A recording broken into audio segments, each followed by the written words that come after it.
So today we're going to be touching up the paint on the Chaser, doing some paint correction.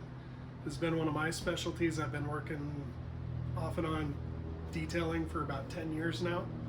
So let's go over what the car is going to need and what we're going to be doing to it. So one of the biggest things that you can do to figure out what your paint looks like is to get a good angle on it with some good lighting. Now you can see this one has a ton of micro scratching from the years, as well as some sap staining and quite a few contaminants in the paint. So what we are going to be doing is starting off by getting the contaminants out and then trying to level everything off. Let's go ahead. Now, these are some of the products that I like to use for the initial stage. So these are both going to be a type of spray wax. Now this stuff, while it's fantastic for finishing, I don't necessarily recommend for clay bar because it does put a pretty nice film on the paint, which is just going to fight you for buffing. Now, Mother's Instant Detailer, not the best clay bar lube I've ever used, but it is fantastic as far as something you'll be able to find readily available at almost any auto parts store.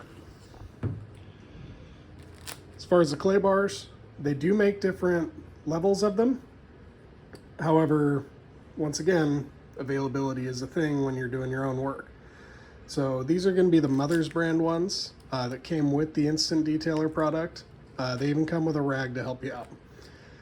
This is totally adequate for 90% of the work you would do. While there are better clay bars out there, for $30 in a kit with 3 bars all day long. So that's what we're going to be using today. There are a few general rules with clay bars. So this one is used. You can see that there's some black streaks on it. So what you want to do is try to knead this around and make sure that there's nothing you can feel in there, because if there is, it will scratch your paint. If you ever drop a clay bar, throw it straight in the trash. Do not pass go. It will ruin your paint if you're not careful. One more general rule that I feel like people don't discuss. If your towel has a tag on it, get rid of it. It will scratch. Before we clay bar, we need to wipe down the surface, get as much loose contamination as we can out.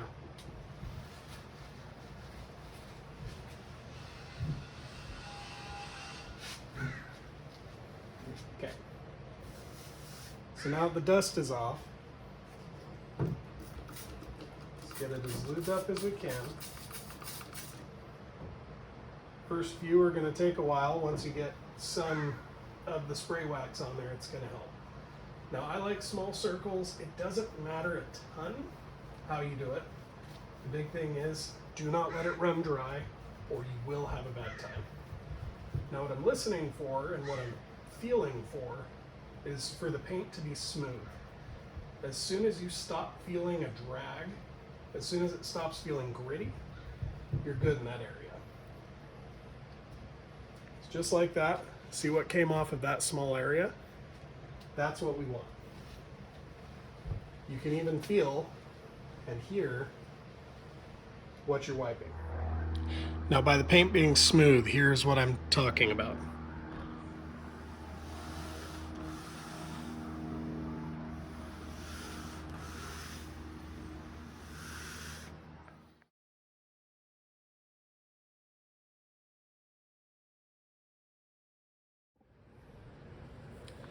Okay, now for stage 1 of the buffing, here's what I like to use. This is a Milwaukee rotary buffer. Now rotary buffers are really good at cutting. What they don't work so well for is polishing. While you can get a great finish with these, your best chance is going to be with an orbital. I have both, so I start with this and finish with an orbital. Here we've got some heavy duty rubbing compound. You can use a wool pad on these and it'll cut really nice. I'm a little more cautious on this paint, so I'm going to be using foam with a heavy duty compound. It'll just take a little while longer to cut. So after we prime the pad a little bit, get everything started, I'm going to start off nice and slow.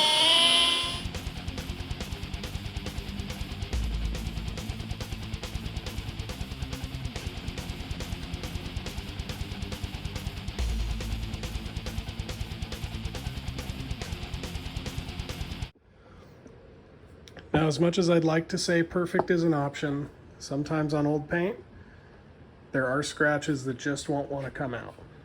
What I'm looking for is going to be a good reflection. And as you can see, compared to what I haven't done, it is substantially better. Now this all depends on your standards. Just know, once you go too deep, your only option is to repaint. Now, like I said, I use two different buffers. This one you can get from Harbor Freight. It is a good orbital long throw, good quality tool. Now, Roops is the original manufacturer of this design from what I've seen. And it is a better tool, but it's $600. And I don't know about you, but for $100 for home use, these are pretty good. Now that's way too much polish. Nothing goes to waste though. Just do a little pre-spread so it doesn't fling.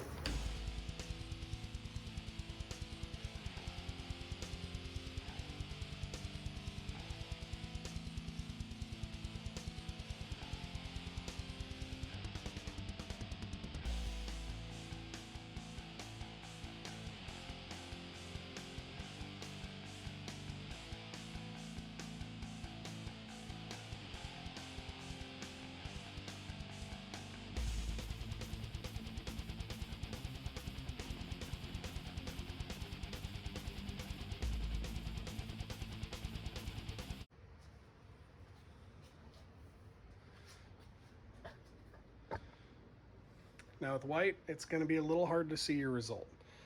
But, like I said, if you get a light, you can see what you've got going on.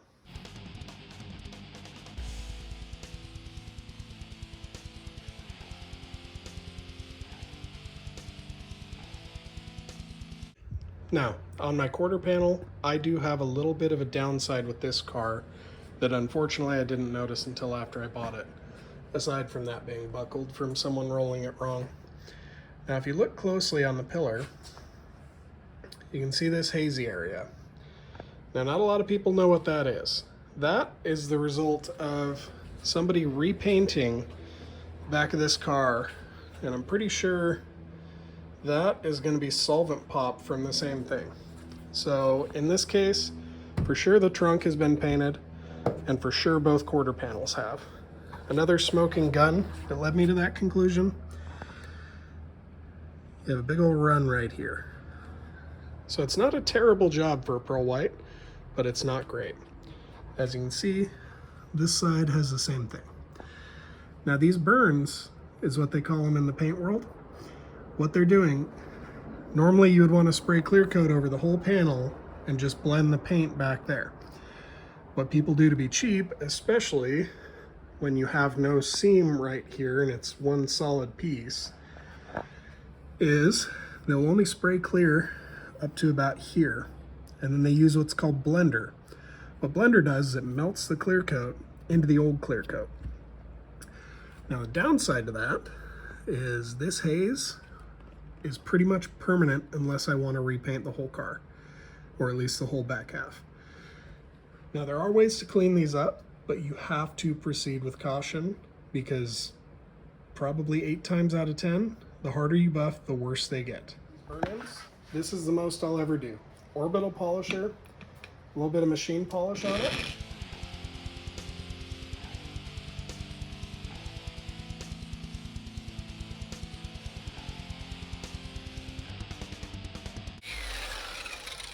And extremely light pressure. That is all I'm gonna do. That is all I'm gonna do to it. Because if you go harder, that burn-in will peel back and get even more noticeable, especially in the areas where it gets hot. So let's take you out of the holder there. Now in this case, I actually got really lucky. You pretty much can't even see it at all.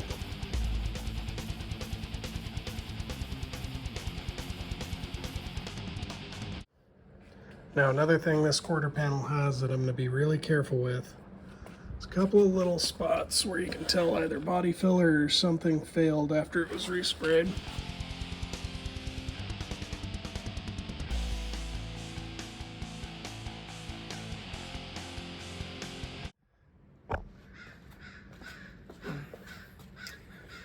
Now, this run that I showed you earlier is a really bad idea when you don't have access to painting equipment. But let's see if we can soften it. So I'm using a very sharp razor blade that I curved to keep it out from the sides of the run. And I'm not moving this way. What I'm doing is moving this way and just slowly shaving a little bit at a time. Now I already screwed up and went and dug the tip of the blade in by accident, which is why I don't recommend doing this. Okay, so I shaved a little further off camera.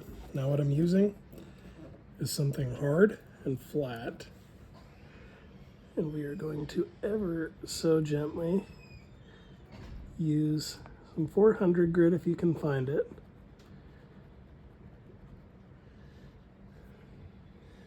And try to avoid nicking anywhere other than on the run. Okay. Now this is 600 grit wet paper. This is the 3M, I believe it's JZX90. So we're going to use a small amount of lube.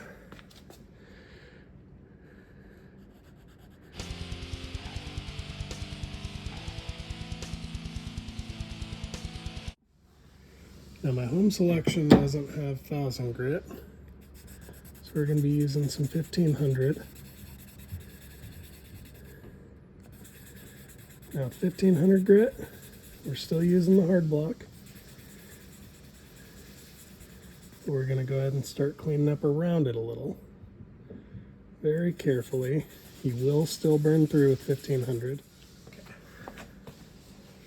Now this is all by feel, which is why I don't really recommend learning on your own car if you can avoid it, because there's a good chance doing stuff like this you're gonna burn through. I would be surprised if I don't today. It's a harsh truth when you're doing work like this. The higher the risk, higher the reward, and the worse the consequences. Okay, so now we've gotten the whole area to a fairly similar haze. And yeah, the run's not all the way out, but I don't really want to put myself in a bad position here.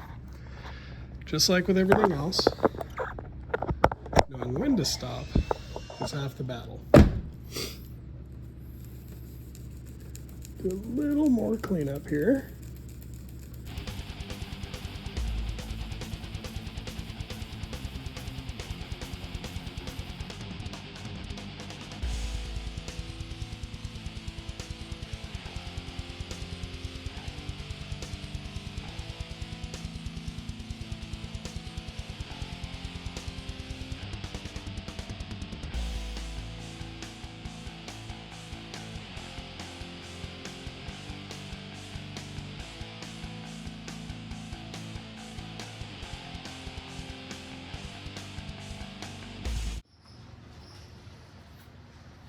All right, so I don't recommend trying that, but I hope this helps you. If you do decide to try it, take it slow. Do not touch anything other than the run itself, or you will burn through. The burn throughs, they can be shined up, but you will damage the paint. Now I hope that you guys learned something today. Use your head, make good judgment calls. I'm gonna call it quits for today. I'll let you know when I have a part 2. Peace.